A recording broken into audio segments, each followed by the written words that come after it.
जी के आधार से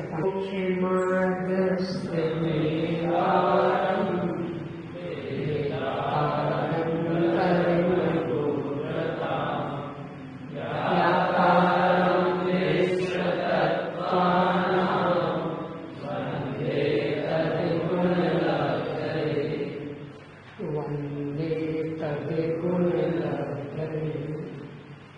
ओम ह्रीं श्री अरहंत सिद्ध आचार्य उपाध्याय साधु पंच परमेष्ठिभ्यो नमः। रात्रिकालीन स्वाध्याय में पंचभाव इस विषय पर भी चर्चा है। यह विषय भेद प्रभेद के साथ में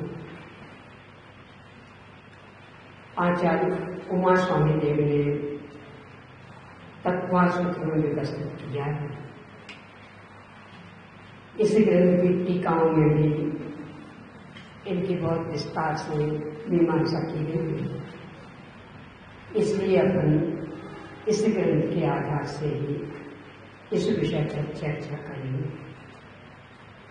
यद्यपि आचार्य श्री कुलगुरु स्वामी ने पंचास्तिका संग्रह में इसका विश्लेषण किया है।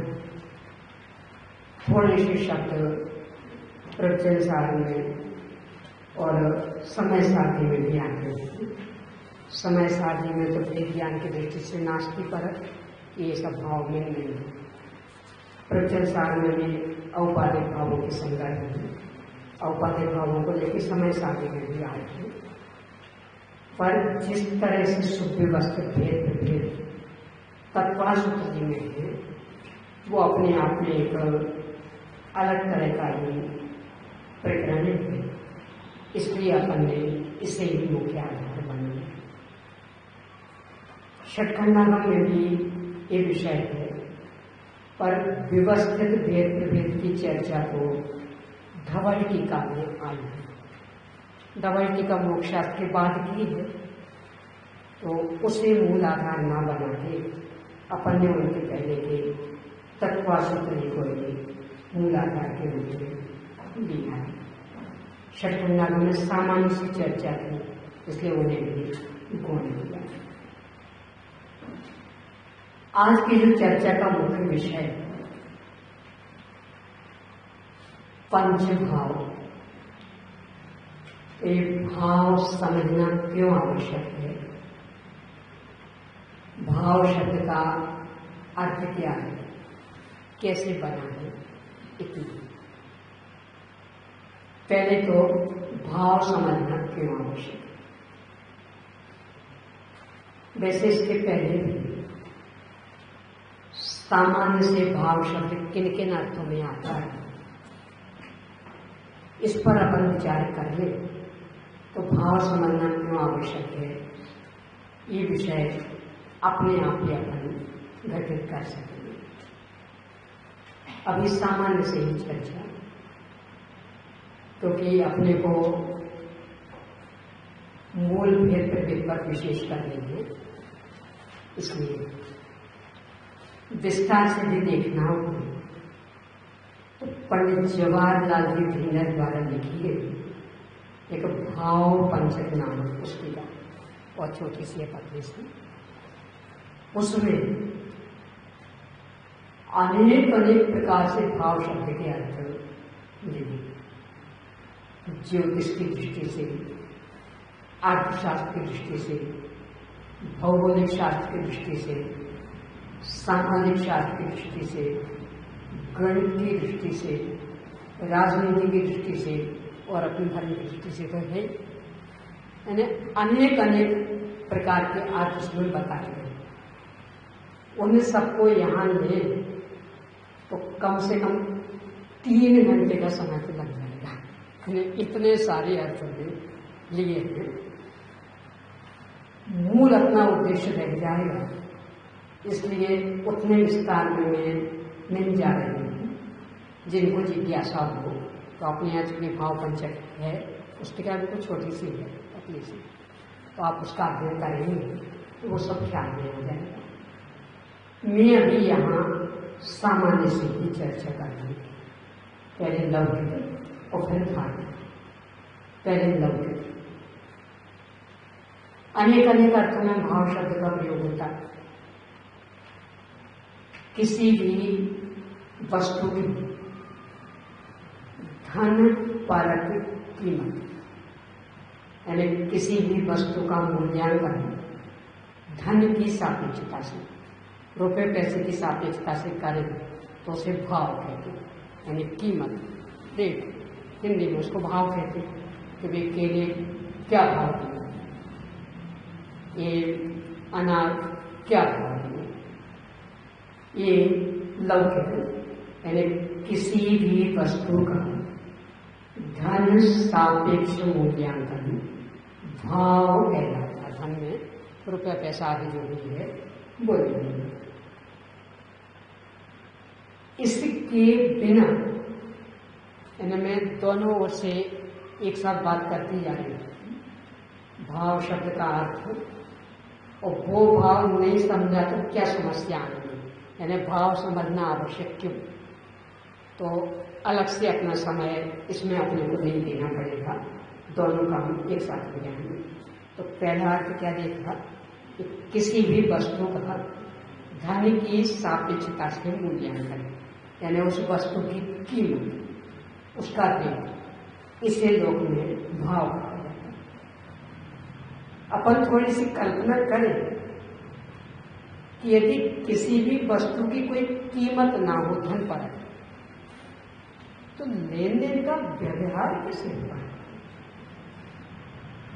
यानी आप केले खरीदने गए, पूछा क्या भाव, तो नहीं भाव कुछ नहीं, तो क्या होगा, क्या तो पूरी उठा लो, जो फ्री फोकट की मिल रही तो कोई प्रतिबंध तो है नहीं, तो बाकी का क्या होगा फिर। फ्री फोकट में मिल रहा था तो उस मार्केट में जितने केले थे हम सब उठा लाए, बांट देंगे, खिला देंगे सबको, तो बाकी का क्या होगा।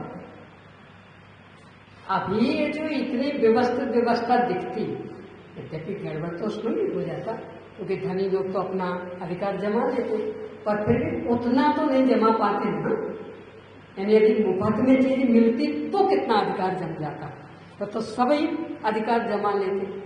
अभी तो कोई ज्यादा धनी लोग वे ही अधिकार जमा पाएंगे पर पूरे करने। तो यदि कीमत नहीं रखी जाती तो क्या होता है किसी भी संदर्भ में, यानी आपकी जो भी पंचेंद्रिय विषय भोग की सामग्रियां, चाहे पहनने ओढ़ने के कपड़े हो, चाहे लिखने के पेन हो, चाहे कॉपी हो, कुछ भी, चाहे पुस्तकें हो, अरे इतने क्यों श्री जी आदि की प्रतिमा जी की कोई कीमत निछावर राशि नहीं होती, क्या होती हालत हो रही। तो जिनमानी पर कोई कीमत नहीं लिखी होती, क्या होती है किसी भी चीज पर नहीं। सोना हीरा आदि इनकी कोई कीमत नहीं, मतलब धन के माध्यम से इनका कोई मूल्यांकन नहीं होता, तो क्या होता। यानी लोग में धन की अपेक्षा जो मूल्यांकन है उस अर्थ में आया हुआ भाव भी कितना अधिक महत्वपूर्ण है। यानी सारा बाजार, पैसा कमाने की सारी व्यवस्था, वस्तुओं के लेन देन की सारी व्यवस्था, इतने बड़े बड़े उद्योग, इतने बड़े बड़े कार्यालय, ये इस भाव के आधार से ही चल रहा है। यानी किसी भी वस्तु का धन सापेक्ष मूल्यांकन भाव, तो भाव समझना कितना अधिक आवश्यक हो गया। अपन कोई भी चीज लेने जाते हैं, मान लो पसंद आते, पहले तो अपन पसंद करते, भाव तो बाद में पूछते, फिर पूछा भाव, भाव की ऐसे थे कि आसमान को छू रहे थे। अब क्या होगा, अपनी इच्छा होगी, इतनी मेहनत तो नहीं ले सकते, और अपनी हैसियत के अनुसार भाव आयत हो, और हैसियत से भी और कम आए तब तो कहने क्या, यानी कितना अधिक महत्व है भाव का।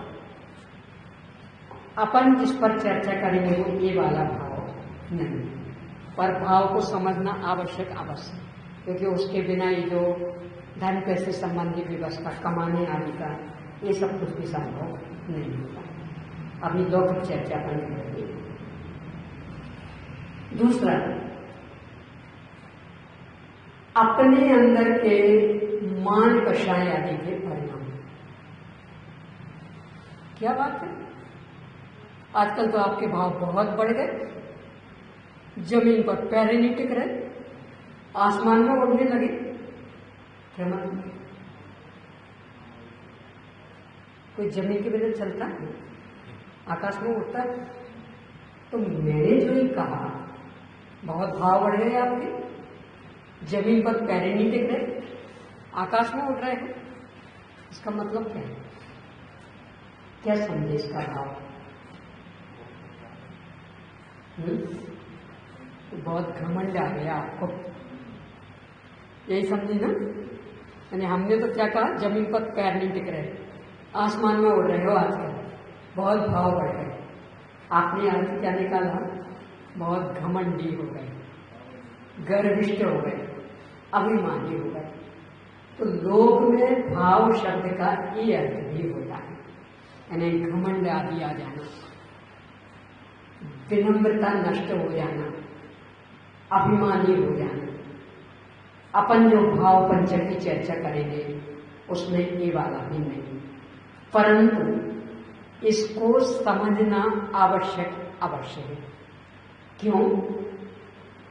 अपने परिणामों की संभाल के लिए भी, और दूसरों के साथ कैसा व्यवहार करें इसके लिए भी। अपने अंदर भी जब मान कषाय की अधिकता हो जाए, विनम्रता नष्ट होने लगे, उद्दंड हो जाए, उद्दंडता महाविष्णु, मान महाविष्णु, कर नीच गति जगत में। कहाँ की पंक्ति? 10 लक्षण पूजन कौन से धर्म की? माधव धर्म का अर्थ मान महाविष्णु, साधारण श्लोक नहीं। रावण का इतना पतन हुआ, वो एक कहावत सुनी होगी आपने, 1 लाख भूत 1.25 लाख नाती, ताके घर में दिया न पाती। यानी 1 लाख बेटे और 1.25 लाख पोते, 1 लाख बेटे और 1.25 लाख पोते, और स्थिति ये बनी कि उसके घर में उजाला करने वाला कोई नहीं था, पूरी वंश परंपरा, वंश बढ़ाने वाला कोई नहीं था। कारण क्या बना ऐसा? अभी वो नरक जाने वाला मैं नहीं कह रही हूँ, क्योंकि वो तो बहुवार परिग्रहण इससे जुड़ेगा। अभी तो यहाँ की जो दुर्दशा है, यानी नारायण के हाथ से पृथ्वी नारायण का पराभव होता है, ये तो अनादि अनंत व्यवस्था है। और भी दोनों मर के नरक जाते, ये भी अनादि अनंत व्यवस्था। पर रावण जैसी स्थिति, यानी पूरा वंश ही खत्म, यानी उसकी पूरी वंश परंपरा साथ। मूल कार्य इसमें क्या बना? बस वो मान का शांत भाव बढ़ गए थे। मैं त्रिखंडाधिपति, सुदर्शन चक्र का धारी, विद्याधर, ये भूमि गोचरी, कितना छोटा। पता लक्ष्मण और रावण के बीच में उम्र का क्या था हिसाब? रावण को जब ये पता लगा था कि सीता जी के माध्यम से मेरी मृत्यु होगी, उस समय राजा दशरथ और राजा जनक की शादी भी नहीं हुई और इसने भी छोड़ के निकल गए छिपने को। यानी क्या उम्र रही होगी? यानी रावण के सामने यदि लक्ष्मण को खड़ा करे तो लगभग उनके नाती की उम्र पे बैठेगा, पोते की उम्र पे बैठेगा, बेटी की उम्र पे नहीं। पर बस एक ही दिशा, मैं विद्या का राजा और एक भूमि को छी, क्या कर लेगा ये मेरा? आखिरकार होते होते जब उसे समझ में आ गया कि सीता किसी कीमत पर हमें स्वीकार करने को तैयार है, अब देने में भला तो दे दो, तो दे दो ना। फिर वही मान के शायद देंगे, पर ऐसे थोड़ी, नहीं तो ये क्या सोचेंगे? शक्ति नहीं होगी, कमजोर पड़ गए, पहले मैं उन्हें जीतूंगा और फिर बराबर सीता देवी की बेटी जैसी विदा करूंगा, न राम को दमान जैसा मान के, जमाई जैसा मान के खुशी खुशी विदा करूंगा, पर पहले जीतूंगा। क्यों? मेरी नाक ऊंची रहनी चाहिए, इसका नाम मान। नाक ऊंची रखने के खातिर क्या क्या नहीं कर सकता, अपने वंश का समूल नाश कर सकता। यानी 1 लाख बेटे और 1.25 लाख नाती, ये भी देखते देखते ही चले जाए तो चले जाए, पर कोई ये ना कह सके कि मैं कमजोर पड़ गया इसलिए सीता को वापस कर दिया, मेरी इज्जत सुरक्षित रहनी चाहिए। लोग में से भाव बढ़ना कहते हैं। यदि इसको अपन ने नहीं समझा तो बस सामने वाले के साथ व्यवहार कैसा करेंगे? यानी वो तो बैठा है घमंड के शिखर पर और अपन उसके सामने नम्र होकर के व्यवहार करें, क्या हालत होगी अपनी? इसलिए उसे समझना आवश्यक है कि ये विश्वरूप है और ये उसका पान कर रहा है, ये हालाहाल विश्व में डूबा हुआ है, तो अभी इसे बच के रहने में ही फायदा है। यानी इसके संपर्क में आए तो अपना भी पतन होगा। अपने अंदर यदि अपने अंदर वो भाव प्रकट हो गया हो तो हालत क्या होगी? महाविष का पान होगा, जीवन सुख शांति में बनेगा कि मरण ही शरण हो जाएगी। महाविष्णु तो मात्र पतन के अलावा कुछ दूसरी उपलब्धि नहीं है। किसी भी रूप में किन्हीं भी पदार्थ या पर्यावरण संबंधी मान अपने अंदर ना आ सके, इसके लिए अपने इन भावों को, मतलब मान परक भावों को जानना आवश्यक है कि कहीं किसी भी विशेषता को लेकर के ऐसा तो नहीं लगने लगा कि हाँ हम भी कुछ, क्या है इसे? यदि लगने लगा हो तो तत्काल समझ जाना। और क्या याद करने लगे? वर्षों गोद मांगते आया, दमेरी रोकन भाग्य विकार, रोकन विकार भाग्य वसत देव भया, ओ तमे हुआ चांडाल हुआ, भूपे कीड़ों में जीत बिचोवन धन गुमान, कहा करे जल बुदे बुदा, करी बिनय बहुगुण बड़े जन की, ज्ञान का पावे। इन्हें अपने भूतकाल को याद करना। कहाँ से आए? 4 दिन की चांद में क्या मिल गई? ये सारा भूतकाल भूल गए? कहाँ थे? निगोद में थे। जैसे तैसे निकल के आए तो रुकन के भाव में थे। रुकन तो समझते ना क्या होता है? रुकन धनिया पत्ती।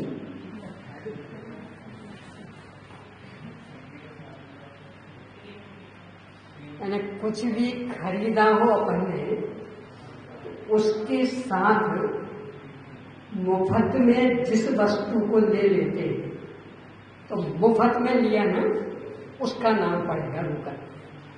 अब वो कोई भी हो, धनिया पत्ती हो, मिर्च हो, इतने क्यों? खुद आपने कॉपी वगैरह ली थी एक पेन से, मैंने बहुत सारे सेट लिया था पुस्तकों का, कॉपियों का, तो नहीं मांगो एक पेन से 10 रुपए के, तो इतने में मैंने अपने 1000 रुपए के लिए तो 10 रुपए का नहीं मिलेगा, तो वो भी रुकन। रुकन का मतलब कोई धनिया पत्ती से ही नहीं, बहुत सारी सामग्री लेने पर जिस चीज का एक नया पैसा भी हम देने को तैयार नहीं होते, उसे मुफ्त में लेना चाहते हैं, उस चीज का नाम होता रुकन। तो अपन ऐसे अनंत बार बिके, यानी किसी भी वनस्पति आदि में रहे थे, अकेले वनस्पति आदि में क्यों, हर एक कर लेंगे। बिना मर्यादा के दूध में अपन पैदा हो गए थे। वो डेयरी वाला दूध देने आया था और अपन उसमें बैठे थे और आपने कहा सब 1 लीटर दे, तो उसने 1 लीटर दे दिया। इन्हें थोड़ा तो डालो ना ऊपर से, अपन उसमें बैठे थे। यानी अपने लिए वो एक नया पैसा देने को तैयार नहीं थे मुफ्त में, तो वो दूध भी रुकन की कोटि में आ जाएगा। यानी रुकन किसी एक वस्तु का नाम नहीं है, यानी जिसके लिए हम एक नया पैसा भी खर्च ना करने का मन वाले हैं, वो सब रुकन। तो अपन हमारी आधी चीजों में बैठे थे और सामने वाले ने खरीदी और बाकी सबके पैसे दे दिए और अपने मुफ्त में, उस सब का नाम रुकन। तो अपनी क्या कीमत हुई थी? एक नए पैसे जीती, अब बढ़िया करने लगे हम वह कि सब रहा होगा उस समय। अभी तो सब कुछ पाया है, हाँ? धोखे में मत जियो, जीतब जौवन धन जल विद्युता।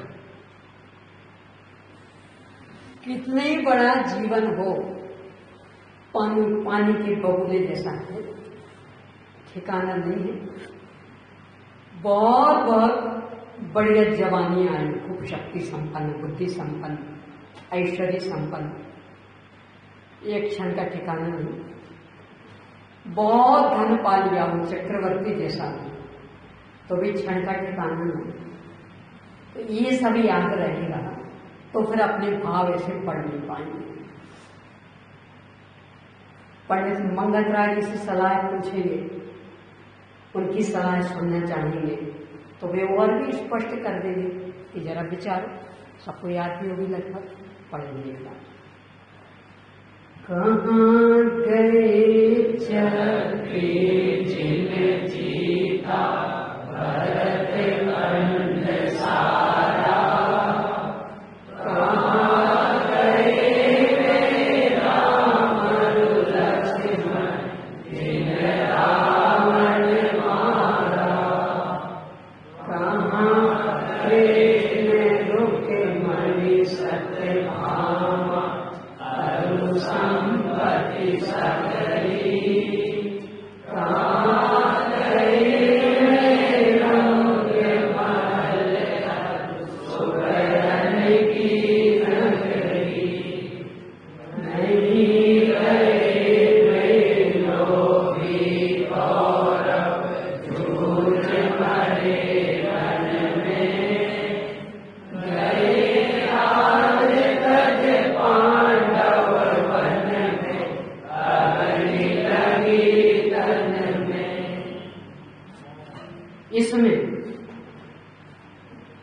जितने भी उत्कृष्टतम पद, चक्रवर्ती, नारायण, प्रतिनारायण, कामदेव, विश्व सुंदरी, रुक्मिणी सत्यभामा का नाम इसलिए आ गया। बल में भी शक्तिशाली, उन सबको याद करके अपने से पूछा गया, इनसे ज्यादा तो कुछ पा लिया होगा ना। सब बहुत शक्तिशाली, पत्थर में लात मारे तो वहां से पानी निकाल सकते, समझते क्या?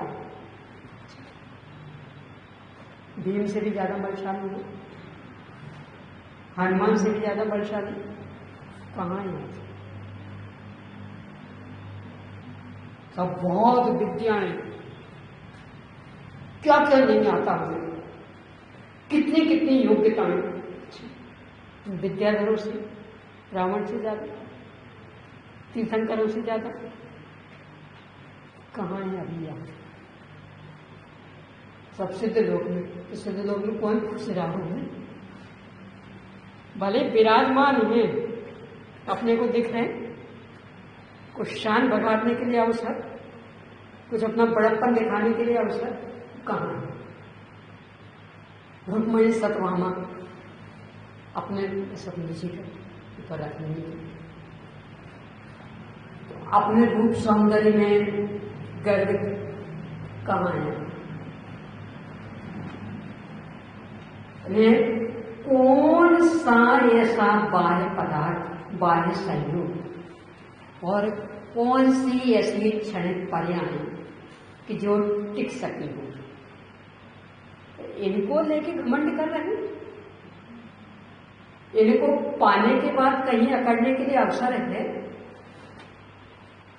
ये कांच की शीशी फूटने में तो अलग से किसी निमित्त की आवश्यकता होगी।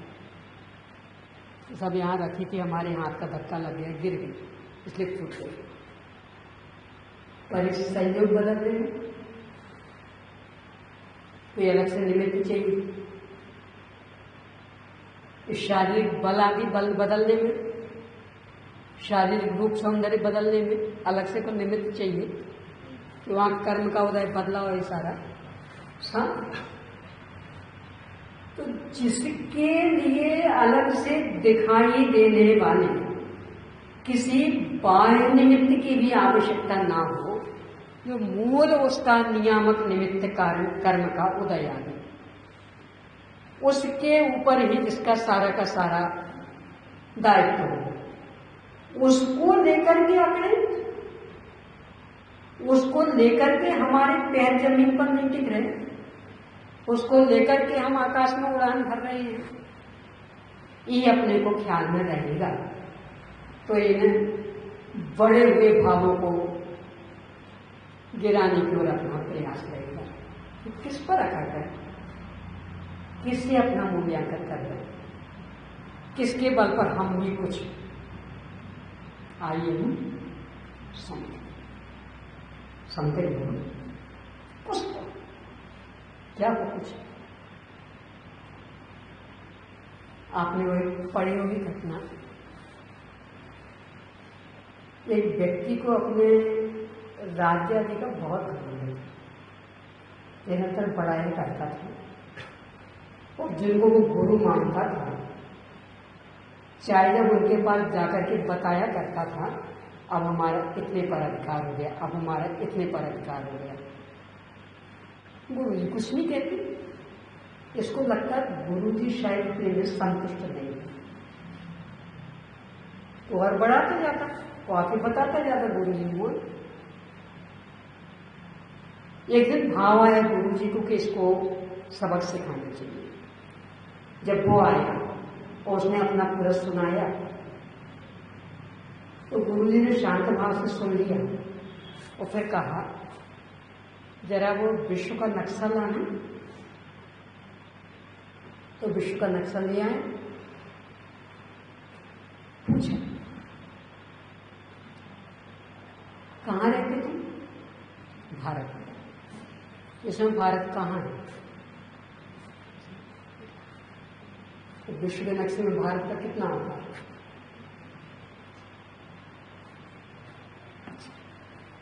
अब इसमें से तुमने अपने अधिकार में कितनी जगह ले ली है?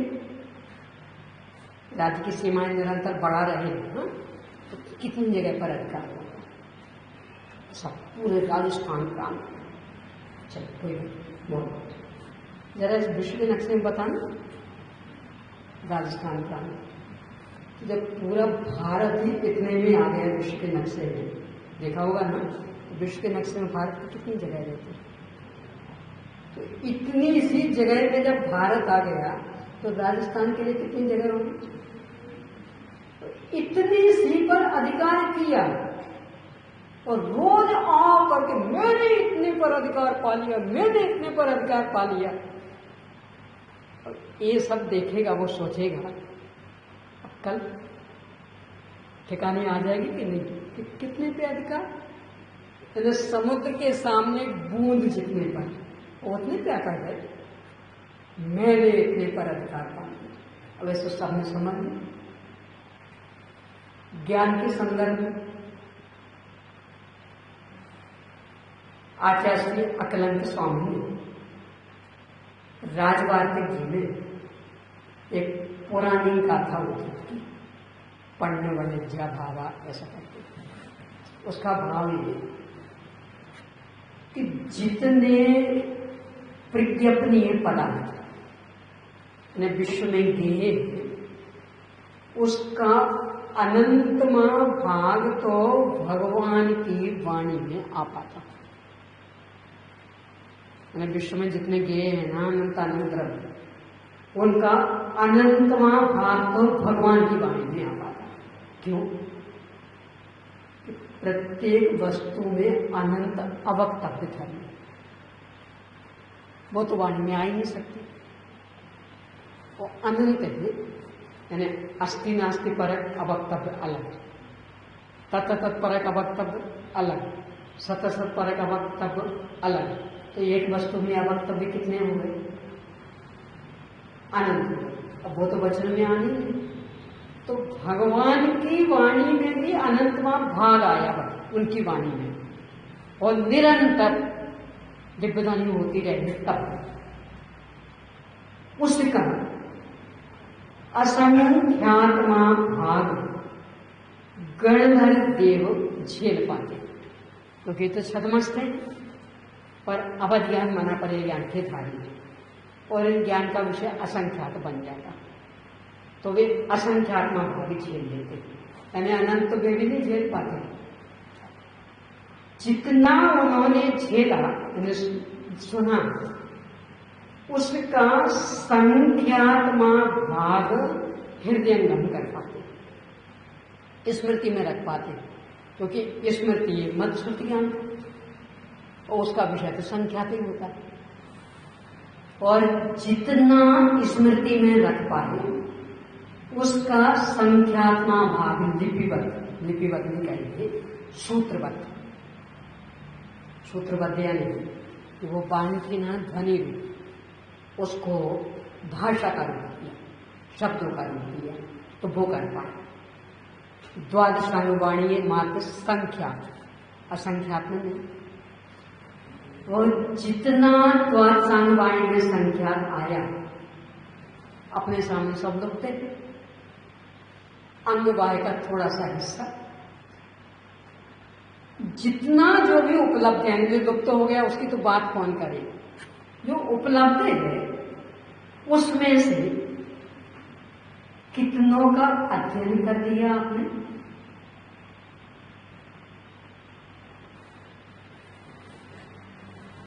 अभी आप लोगों की तो उम्र ही क्या है,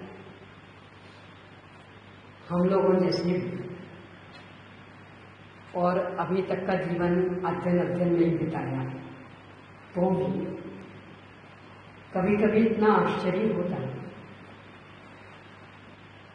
संयम प्रकाश का स्वाध्याय कर रही थी,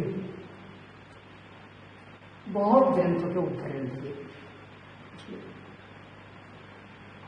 तो कुछ ग्रंथों के नाम भी वहां देखने को मिले कि जो सबसे पहली बार ही वहां देखे, यानी उसके पहले नाम भी नहीं सुना था कि इस नाम वाले भी कोई ग्रंथ अपने यहाँ है। जो 60 साल वालों की ये स्थिति, ये 17-18 साल वालों की क्या स्थिति है? तो कितनों को पढ़ लिया, कितनों को सुन लिया, तो क्या है यहाँ अकड़ने लायक? हम कुछ, तुम कुछ। अरे जो उपलब्ध हैं जिनवाणी, उनको ही देख, उनसे ही अपनी बुद्धि का नाप करने की कितना है। जो नहीं पढ़े उनको तो छोड़े, जो पढ़ लिया है 1-2 बार नहीं, अनेक बार, उनसे ही अपना निरीक्षण कर लें एक बार कि अपन नहीं पढ़ा, अकेला पढ़ा नहीं, लिख लिया। कई बार ग्रुप रीडिंग कर ली तो कम से कम 8-10 बार तो पढ़ लिया ना। और 2-3 साल बाद भी तो सुबह हुआ था दधमुख रतिकर का, आपका तो विषय हुआ था श्रोतपूर्वा, क्या हुआ था? ये हालत है। एक का नहीं, मतिस्फूर्त ज्ञान की विशेषता ही है। विशेषता कहो, कमजोरी कहो, जो भी कहना हो, अच्छा नाम देना तो विशेषता।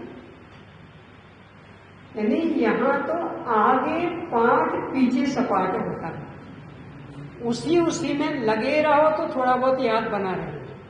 तो 1-2 वर्ष का भी अंतराल पड़ जाए तो अपने द्वारा लिखी गई चीज ही अपने लिए बिल्कुल ऐसा लगे कि सारा साफ। तो कहीं अकड़ने के लिए अवसर है। हर संयोग के संदर्भ में विचार करना, अपने हर पर्याय के संदर्भ में, जो भी पर्याय प्रकट हो गई, जो भी वर्तमान में चल रही, आगे वो द्वारा आएंगे, तो किसको लेके आकर? तो इस रूप में अपने भावों का यथार्थ ज्ञान करेंगे तो घमंड के लिए कहीं अवसर नहीं रहेगा, दीनता इनता के लिए अवसर नहीं रहेगा। इसलिए इन भावों को समझना आवश्यक। ये दूसरा, पहला क्या था? पैसे के हिसाब से उसको, क्योंकि उसके बिना लेन देन आदि का सारा व्यवहार। जब दूसरा अपने भाव बढ़ने, मतलब मान प्रसाद, तो इसको भी यथार्थ रूप में जानना आवश्यक है। क्योंकि दूसरे का नहीं जानेंगे तो व्यर्थ में समस्याओं को निमंत्रित करने में, और अपने नहीं जानेंगे तो चढ़े रहेंगे मान में, परिणाम निकलेगा अधोपतन। तो उससे बचने के लिए ये जानना आवश्यक है। परंतु यहाँ अपनी चर्चा उसकी हुई। अब तीसरा भाव, यानी अपने संक्लेश विशुद्ध परिणाम। तो यहाँ हमारे भाव बहुत अच्छे होते हैं, लेकिन हमारे भाव तो बहुत बिगड़ते, पता नहीं कितने नीचे पहुंच जाते। इसलिए हम तो उस स्थल पर जाने नहीं चाहते। तो बहुत बिगड़ते मतलब संक्लेश, और बहुत अच्छे रहते मतलब विशुद्ध। इनको जानना तो आवश्यक है। इसलिए यद्यपि निमित्त नैमित्तिक संबंध तो सदा काल बनता है, परंतु कमजोर भूमिका में वो सहज रूप में घटा हुआ निमित्त नैमित्तिक संबंध भी अपने लिए कदाचित उन्नति का भी कारण बन सकता और कदाचित अवनति का भी कारण बन सकता। यानी मंदिर ही आए, परिणाम में विशुद्धि पड़ेगी। पनाए सहज निमित्त नैमित्तिक संबंधी, भगवान ने तो कुछ किया नहीं, परंतु इसका सदुपयोग करें तो उन्नति भी हो सकती, आत्मोन्नति कर सकते, सम्यक रत्नत्र प्रकट कर सकते। कहीं बाजार में निकल गए, आप लोगों ने इसको कर लेते उदाहरण, खूब बढ़िया बढ़िया कपड़े टंगे थे, बिक रहे थे खूब अच्छे अच्छे, डिजाइन भी अच्छी, कीमत भी कोई ज़्यादा नहीं थी। तो किन किन पर मन ललचाने लगता। कहीं किसी पार्टी में गए थे, अनेक अनेक प्रकार के पकवान आदि थे, मिष्ठान आदि थे, किन किन पर मन बीत जाता, ललचाने लगता, कितना संकलेश होने लगता। तो क्योंकि अपन कमजोर भूमिका में है, कोई भी अच्छा देखते हैं तो वहां भी मन विचलित हो जाता है, बुरा देखते हैं तो वहां भी, यानी कोई बुरा प्रसंग देखें, कहीं गंदगी पड़ी हुई देखें, कैसा लगता है? जल्दी हटो से, नहीं हट पाए तो आकुलता। तो कमजोर भूमिका वाली स्थिति में तो इनको समझना अत्यंत आवश्यक है, बुद्धिपूर्वक, जिससे संक्लेशता से बच सके और विशुद्धि को बढ़ाने में उनका हम सही उपयोग कर सकें। यही स्थिति दूसरों की भी, यदि उसके भी भाव बिगड़ रहे हैं, यानी तीव्र संक्लेश में उलझ रहा और अपना संबोधन उसके लिए कुछ हित करने में, तो फिर बुद्धिमानी इसमें है कि अपन उसके संपर्क से ही हट जाए। वे कमजोर भूमिका देखो, ऐसा नहीं कोई खूब फूट फूट कर रो रहा हो, आपको प्रसंग भी पता नहीं है, यानी वो क्यों रो रहा है ये पता नहीं है, आपको वो सुन भी नहीं रहा, और चूंकि प्रसंग ही पता नहीं तो आप संबोधन देंगे भी किस तरह से? तो कुछ भी बोलने के लिए समर्थ है नहीं, और जब प्रसंग पता नहीं तो अपने को रोने का कोई मतलब ही नहीं। तो भी उस फूट फूट करके रोते हुए को देख करके अपने भाव कैसे हो जाते, विशुद्धि रूप रह सकते कि अपने में भी संक्लेश आ जाएगा। थोड़ी ना थोड़ी रुलाई, यदि सीधे फूट फूट के नहीं रो तो कम से कम एक रुलाई का भाव तो आने लगेगा। इससे उल्टा नहीं, कोई खूब खिलखिला के हंस रहा, आपको प्रसंग पता नहीं क्यों हंस रहा, पर खूब खिलखिला के आप काफी देर से उसे देख रहे हैं, आपके भाव कैसे हो जाएंगे? आपको भी हंसी आ जाए, हंसने लगे। प्रसंग कुछ भी पता नहीं क्यों हंस रहा, यानी इतनी कमजोर भूमिका है कि प्रसंग बिल्कुल भी पता नहीं, यानी क्यों रो रहा है ये भी पता नहीं, क्यों हंस रहा है ये भी पता नहीं, पर दूसरे को रोता हुआ देखते हैं तो अपने अंदर भी रोने का भाव जग जाता है, और दूसरे को हंसता हुआ देखते तो अपने अंदर भी हंसने का भाव जग जाता है।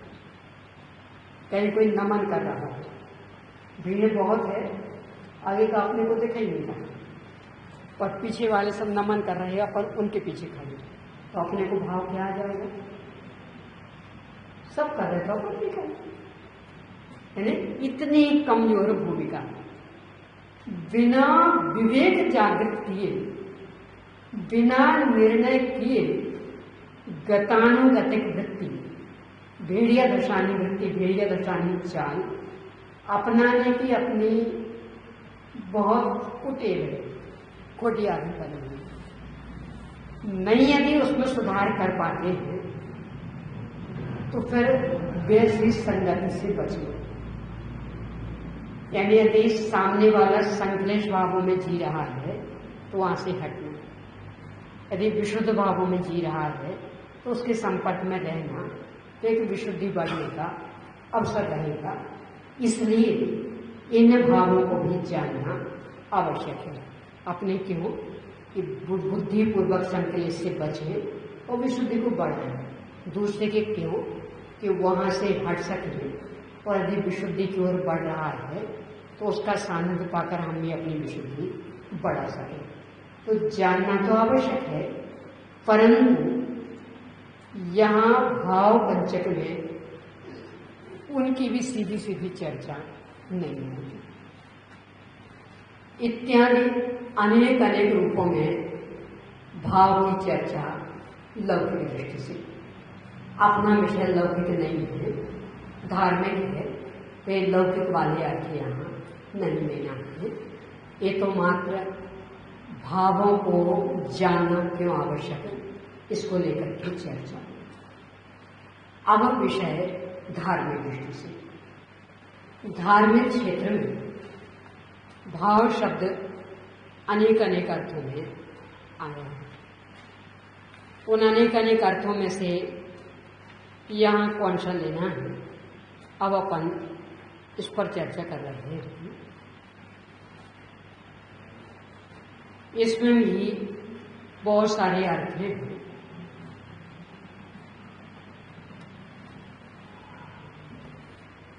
सबसे पहला तो निरुक्ति परक अर्थ। निरुक्ति समझते होंगे, क्या कह जाता है निरुक्ति? व्याकरण संगत अर्थ, यानी संस्कृत व्याकरण से जो शब्द बना है उस पर अर्थ। तो उस दृष्टि से देखेंगे तो खास करके राजवाद के ग्रंथ में भवनम भवति इति वा भाव, यानी होना मात्र। आप लोग भी इनको लेकर के बैठेंगे कल से। यहाँ जो तत्वज्ञान में बीच का भाग एक है उसको, क्योंकि उसी आधार से अपन अपने विषय को आगे बढ़ाएंगे। तो भावना भवति इति वा भाव, यानी होना मात्र, सत्ता, अस्तित्व, अथवा जो होता है, यानी जिसकी सत्ता है, जिसका अस्तित्व है, वह है भाव। इसको समझना क्यों आवश्यक है? क्योंकि सत्ता का ही बोध नहीं होगा तो हे उपाधि कैसे कर पाएंगे? पहले कोई चीज है, ये निर्णय हो, तब तो बात आगे बढ़ेगी कि इसको ग्रहण करें कि छोड़ें। और है का ही निर्णय नहीं हो तो ये निर्णय कैसे होगा कि इसे ग्रहण करना है कि छोड़ना है? तो ग्रहण करने और छोड़ने का व्यवहार उसकी सत्ता की स्वीकृति पूर्वक ही होता है। इसलिए इससे अर्थ वाला भाव भी जानना तो आवश्यक है, पर भाव पंचक में इसकी चर्चा मुख्य नहीं है। इसी निरुक्ति परक एक अर्थ धवला में, यानी षटखंडात्मक टीका, उसमें आचार्य बीरसेन स्वामी ने किया है। भवनम भाव भूति वह भाव इति भाव शब्दस्य व्युत्पत्ति। आपको एक शंका खड़ी हुई होगी कि पहले लिख रहे थे भवनम भाव, यानी संस्कृत का बात, फिर लिखा भूति व भाव संस्कृत का बात, और फिर लिख दिया भाव शब्द से व्युत्पत्ति प्राकृत का बात। ये क्या है? यानी एक ही पंक्ति, उसमें कुछ संस्कृत कुछ प्राकृत। धवल टीका की यही विशेषता। इसमें संस्कृत और प्राकृत का मणि कांचन संयोग हुआ है। मणि कांचन संयोग मतलब स्वर्ण अपने आप में कीमती और उसमें मणियां जड़ी हो तो क्या कहें? ऐसे ही संस्कृत और संस्कृत पढ़ते पढ़ते जहां उनको लगता है कि कुछ बोझिल हो गए तो हल्का करने के लिए प्राकृत। जब लगा कि प्राकृत पढ़ते पढ़ते थोड़े से ये बोझिल होने लगे तो इसके बाद संस्कृत, यानी मन में ऊब नहीं आवे, उदासीनता नहीं आवे, मन में निरंतर उल्लास बना रहे।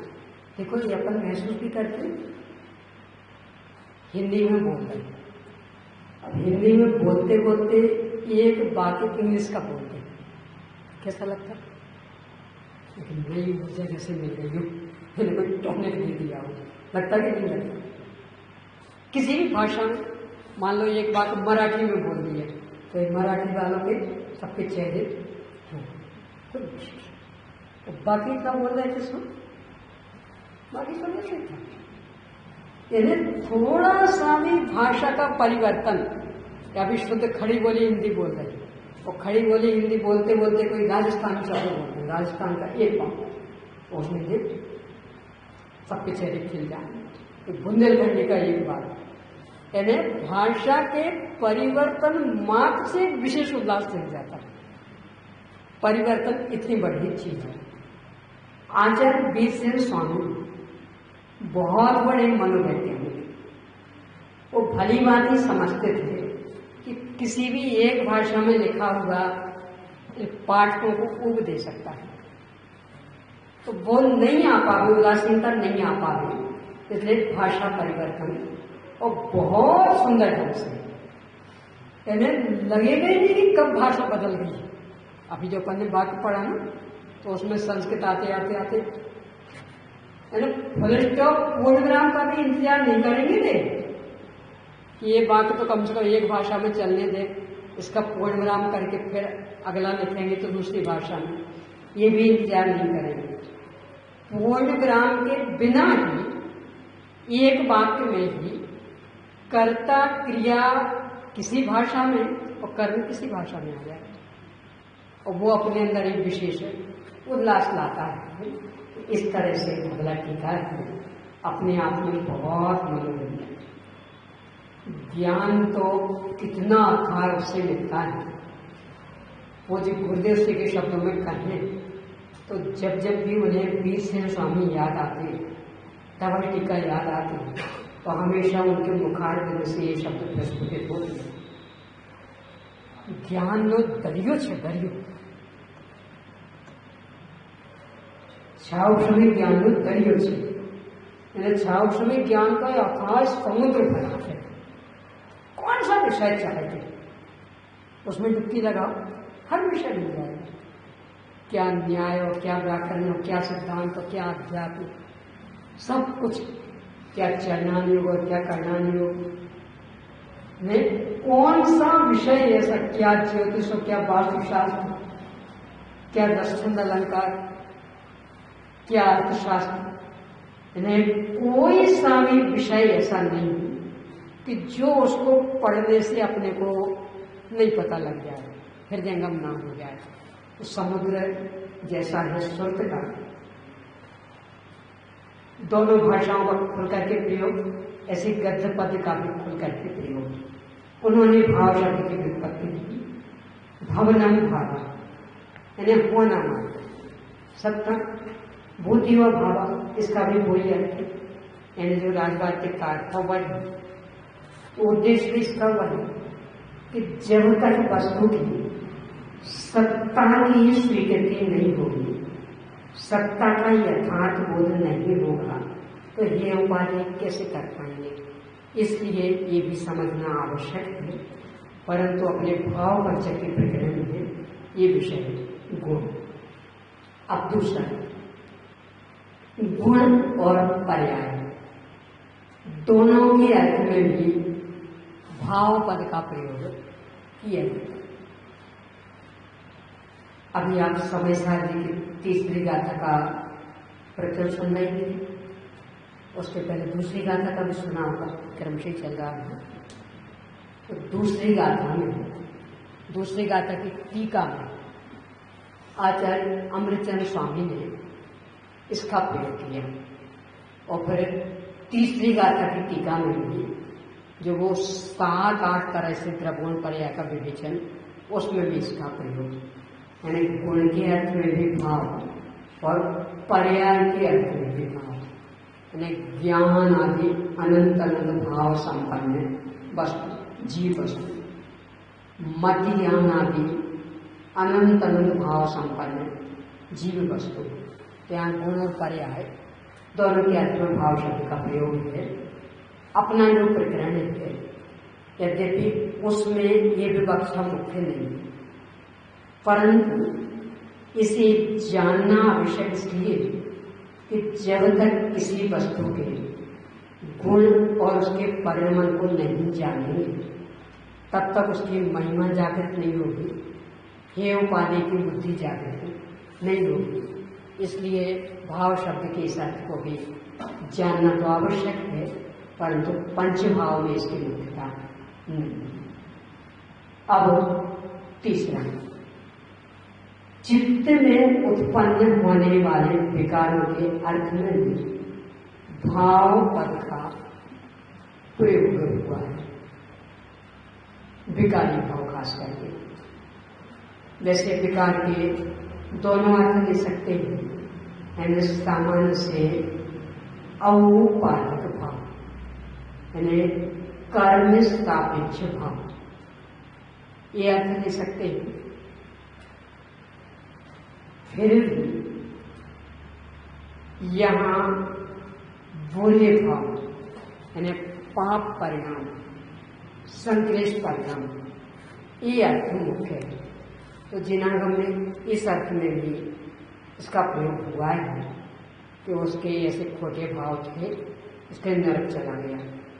और नागदत्त ने सामान्य की मुद्रा में भी इस तरह की माया जारी की कि भले मर जाऊं, पानी नहीं पीना, और मुद्रा बनाए रहा समय, यानी दूसरों को दिख रहा बड़ा धर्मात्मा और अंदर में चल रही माया चाली। इन भावों से मर के मेडल कर गए। इस अर्थ में भी जिनागम में इसकी चर्चा आई। अपने को इसे समझना आवश्यक इसलिए कि इनसे ही अपनी भूमिका का निर्णय कर सकते हैं और कैसे फिर उन भावों को बदलना, इसके लिए जिनागम में जो मार्गदर्शन है उसका उपयोग करके अपने भावों की धारा बदल सकते हैं। समय भी का हो गया, शेष चर्चा आगे करेंगे।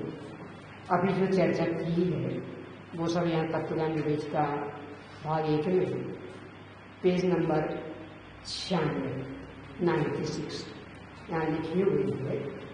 आप देखेंगे तो आसानी से मिल जाएगा इसको, और कल से इसको लेकर के ही बैठेंगे।